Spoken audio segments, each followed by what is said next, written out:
BFM Business. Jusqu'à 12h30, Intégral Placement, l'émission 100% placement. Cédric Decoeur. À présent, on parle de vos placements et on accueille Vincent Kutkovitch. Bonjour Vincent. Bonjour Cédric. Avec à la une des solutions, Vincent, pour doper le rendement de la trésorerie d'entreprise pendant l'été, par exemple, en tout cas à court terme. De quoi s'agit-il et surtout à qui s'adressent les conseils que vous allez nous donner? En fait, on va s'intéresser aux excédents de trésorerie et on va s'intéresser particulièrement aux excédents de trésorerie au-delà de 3 mois. C'est-à-dire qu'il est de bon ton de conserver 3 mois de trésorerie pour faire face à un arrêt d'exploitation brutal. Donc là, on va parler de la partie qui est au-delà des 3 mois de trésorerie disponible. Mais ça part de la toute petite entreprise jusqu'au... Tout à fait, ça part de la petite entreprise, des PME, ça peut concerner également les professions libérales en France. Il y a des cabinets d'avocats par exemple ou d'autres professions libérales qui peuvent avoir des excédents de trésorerie et il est responsable en tant que responsable d'entreprise d'optimiser sa trésorerie, sinon ça représente un coût d'opportunité, surtout au regard des solutions que l'on peut trouver aujourd'hui si on se débrouille bien, si on cherche. Bon, alors il y a plusieurs pistes que vous avez envie de mettre en avant. Quelle est la première piste? Alors, la première piste, pour faire face notamment aux OPCVM monétaires ou aux comptes à terme des banques, les OPCVM monétaires aujourd'hui rapportent souvent moins de 1%, donc ça couvre même pas l'inflation. Les comptes à terme bancaires que l'on trouve dans les grandes banques françaises, généralement ne dépassent pas les 2% sur 3 ans.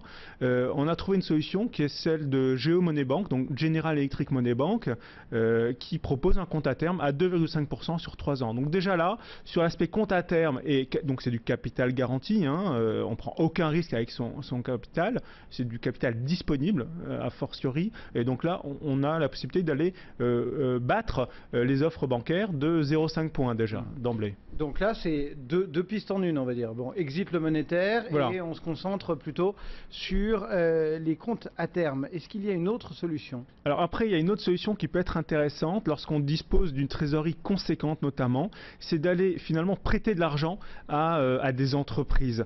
Il s'agit donc d'investir dans des obligations d'entreprise et là, on peut à peu près faire ce qu'on veut, aller sur le marché en fonction de son aversion au risque, en fonction de la notation de l'entreprise à qui l'on va apporter des fonds. On peut trouver des rendements entre 3% et 5-6%, mais en prenant un risque supplémentaire sur la notation. En s'approchant des 6%, on va aller chercher une notation plus faible. Donc là, ça c'est accessible à partir de 1 million de trésorerie, donc c'est déjà 1 million d'euros de trésorerie, c'est déjà conséquent. Ça s'adresse plutôt aux PME, aux grosses PME, mais on peut faire du sur-mesure dans ce cas-là. Voilà. Ça c'est la deuxième solution. Autre piste qui peut être très intéressante et les spécialistes de la trésorerie d'entreprise les ont cherchés ces dernières années. Il y en a une qui ressort qui est finalement le fonds en euros, un peu comme dans le cadre d'un contrat d'assurance vie, sauf que là on est dans le cadre d'un contrat de capitalisation, donc qui s'adresse notamment aux entreprises. On peut avoir un fonds en euros aujourd'hui qui va certainement proposer un rendement comme en 2012 supérieur à 4% ou autour de 4%. Donc il s'agit du fonds en euros de la maison primoniale qui aujourd'hui, qui est investi notamment sur de l'immobilier, aujourd'hui est disponible pour les entreprises. C'est une fenêtre qu'il faut saisir car ces conditions de souscription risquent de changer probablement assez rapidement, notamment d'ici la fin septembre. Est-ce qu'il y a une fiscalité particulière sur ces placements pour une entreprise? Finalement, c'est beaucoup plus simple et beaucoup plus lisible que pour un particulier, puisqu'il n'y a pas de prélèvements sociaux généralement sur ces placements-là, et on est dans le cadre de l'IS. Donc c'est très lisible, et on sait d'emblée à quelle fiscalité on va devoir faire face. Quels sont les bémols? Parce que en fait, quand vous nous décrivez tout ça par le menu, Vincent, on a l'impression que c'est très simple et qu'un patron d'entreprise qui n'aurait pas pensé à le faire serait vraiment le perdreau de l'année, on va dire. Bien sûr. Malgré tout, est-ce qu'il y a des risques, une attention particulière à prêter à la gestion de cette part de... Évidemment, le premier risque, c'est l'incertitude économique dans laquelle nous vivons, qui peut faire en sorte que aujourd'hui les patrons d'entreprise ne sont pas volontaires pour se lancer dans l'optimisation de leur trésorerie et préfèrent conserver de l'argent disponible pour faire face à cette incertitude économique qui peut mettre en péril aujourd'hui des sociétés, même qui ont une une trésorerie excédentaire. Après, il faut s'organiser.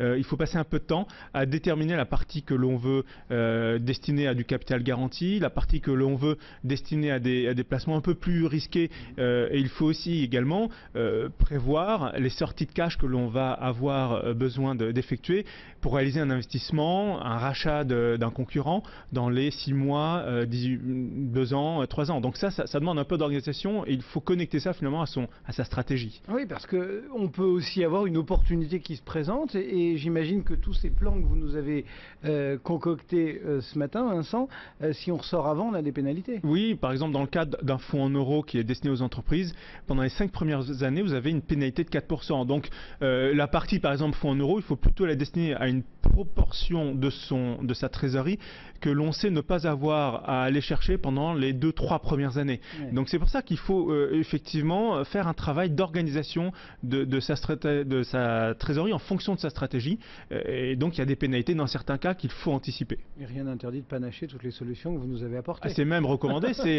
Là, il faut agir comme un bon père de famille en termes de répartition de son patrimoine, ne pas tout mettre ses œufs dans le même panier, comme lorsqu'il s'agit de son patrimoine particulier. Diversifier ses placements, y compris lorsque l'on est chef d'entreprise. Merci beaucoup Vincent Kutkovitch qui nous apportait ces pistes de réflexion ce matin, cofondateur et directeur général de bienprévoir.fr. À bientôt Vincent. Merci, bonnes vacances. Le CAC 40, lui, il est toujours hésitant. On prend modestement 0,17% en ce moment, 3935 points, mais difficile de dire que la tendance soit vraiment affirmée. L'Eurostock 50 plus 0,2%. Restez avec nous dans un instant, c'est Aurélie Planex qui nous rejoint pour le journal. Et puis juste après, on ira voir ce que nos traders nous disent de cette tendance, qu'est-ce que l'analyse technique nous permet d'anticiper.